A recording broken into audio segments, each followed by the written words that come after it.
ہم by by ہے، شیعہ ہے تو بھی بائی بائی ہے، سنی ہے تو بھی بائی بائی ہے، ہم اہل تصوف ہے۔ دنیا میں اگر دیکھا جائے تو بہترین مخلوق اہل تصوف ہے۔ وحدت امت مصطفیٰ کی اہمیت کو اجاگر کرتے ہوئے رہبر معظم نائب امام محمد مہدی حضرت سید محمد شاہ نورانی مجد اللہ العالی نے اسلام کو ایک پھلدار درخت کی مانند قرار دیا ہے۔ آپ فرماتے ہیں اسلام ایک پھلدار درخت کی مانند ہے جس کے مختلف شاخیں ہیں، ایک شاخ نور بخشیہ ہے تو ایک شاخ شیعہ ہے، ایک شاخ سنی ہے تو ایک شاخ اہل حدیث ہے، ایک شاخ بریلوی ہے تو ایک شاخ دیوبندی ہے۔ عزیزان محترم، اگر اس درخت کی شاخوں کو کاٹ دیا جائے، کمزور کر دیا جائے تو کیا یہ درخت صحیح سلامت رہ پائے گی؟ نہیں جناب، بلکہ وہ درخت بہت جلد سوکھ جائیں گے اور پھل وغیرہ دینے سے قاصر ہو جائیں گے۔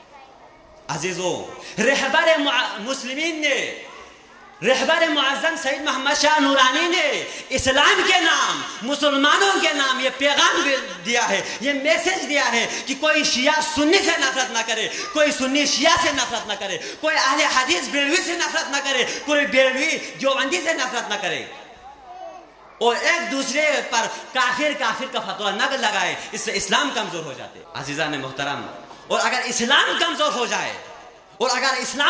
ہو جائے، تو امریکہ جیسے شیطان اعظم، اسرائیل جیسے شیطان اعظم مسلمانوں پر حملہ کریں گے اور طرح طرح کی سازشوں سے مسلمانوں کو پراگندہ کریں گے، مسلمانوں کو آپس میں لڑوائیں گے۔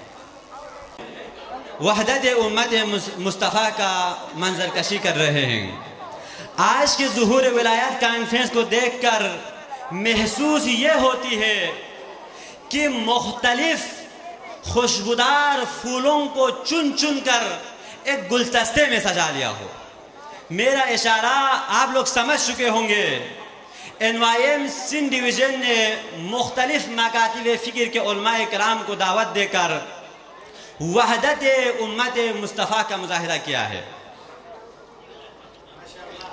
عزیزان محترم، آج کے اس پروقار محفل میں نے اپنے تقریر کا موضوع وحدت امت مصطفیٰ میں بزرگان نور بخشیہ کا کردار لیا ہے۔ اگر آپ تاریخ بزرگان نور بخشیہ کا مطالعہ کریں، اگر آپ تعلیمات بزرگان نور بخشیہ کا مطالعہ کریں، چاہے وہ تعلیمات امام نور بخش رحمت اللہ علیہ کی کتاب فقہ الاحوط ہو یا کہ اصول اعتقادیہ، چاہے وہ تعلیمات امیر کبیر سید علی حمدانی کی عملیات پر مشتمل دعوت صوفیہ ہو یا دعوت صوفیہ امامیہ ہو، چاہے وہ تعلیمات سیرت بزرگان نور بخشیہ ہو یا سیرت بزرگان تصوف، اگر آپ امام نور بخش رحمت اللہ علیہ کی کتاب الفقہ الاحوط کی باب وقوف و صدقات کی اس عبارت پر غور کریں جو کہ آپ نے مسلمان کی تعریف کرتے ہوئے فرمائے ہیں، نگاہ شاہ سید میں مسلمان کیا ہے؟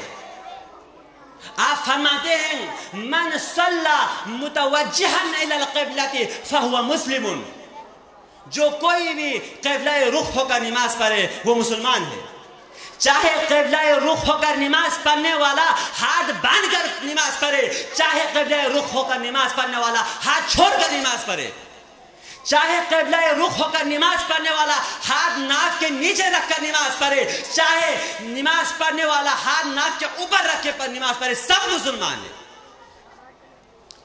وحدت امت مصطفیٰ کی اہمیت کو اجاگر کرتے ہوئے رہبر معظم نائب امام محمد مہدی حضرت سید محمد شاہ نورانی مجد اللہ العالی نے اسلام کو ایک پھلدار درخت کی مانند قرار دیا ہے۔ آپ فرماتے ہیں اسلام ایک پھلدار درخت کی مانند ہے جس کے مختلف شاخیں ہیں، ایک شاخ نور بخشیہ ہے تو ایک شاخ شیعہ ہے، ایک شاخ سنی ہے تو ایک شاخ اہل حدیث ہے، ایک شاخ بریلوی ہے تو ایک شاخ دیوبندی ہے۔ عزیزان محترم، اگر اس درخت کی شاخوں کو کاٹ دیا جائے، کمزور کر دیا جائے تو کیا یہ درخت صحیح سلامت رہ پائے گی؟ نہیں جناب، بلکہ وہ درخت بہت جلد سوکھ جائیں گے اور پھل وغیرہ دینے سے قاصر ہو جائیں گے۔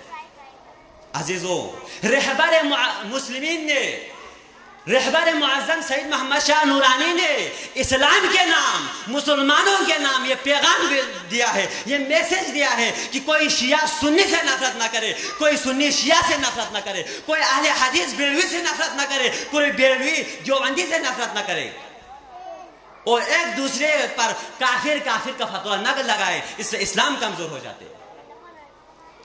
عزیزان محترم، اور اگر اسلام کمزور ہو جائے، اور اگر اسلام کمزور ہو جائے تو امریکہ جیسے شیطان اعظم، اسرائیل جیسے شیطان اعظم مسلمانوں پر حملہ کریں گے اور طرح طرح کی سازشوں سے مسلمانوں کو پراگندہ کریں گے، مسلمانوں کو آپس میں لڑوائیں گے۔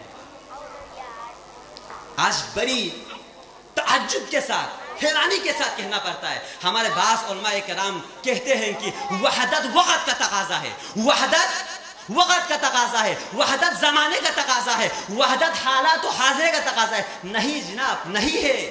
اگر میں یہ بات کہوں تو غلط نہ ہوگا۔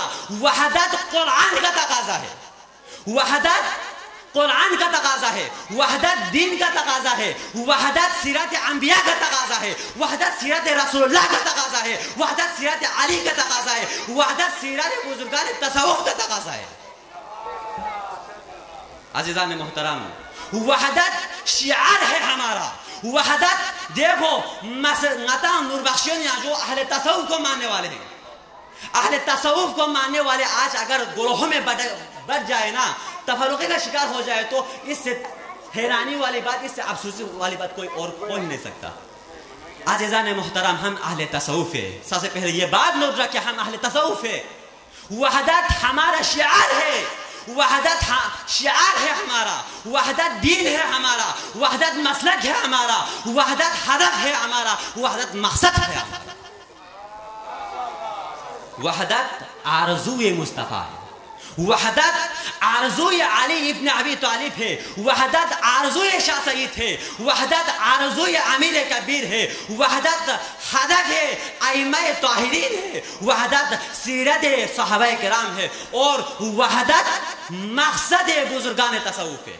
تو لہٰذا اس محفل سے یہ پیغام لے کر جائے، ہم بھائی بھائی ہیں، شیعہ ہے تو بھی بھائی بھائی ہے، سنی ہے تو بھی بھائی بھائی ہے، ہم اہل تصوف ہے۔ دنیا میں اگر دیکھا جائے تو بہترین مخلوق اہل تصوف ہے۔ والسلام علیکم ورحمۃ اللہ وبرکاتہ۔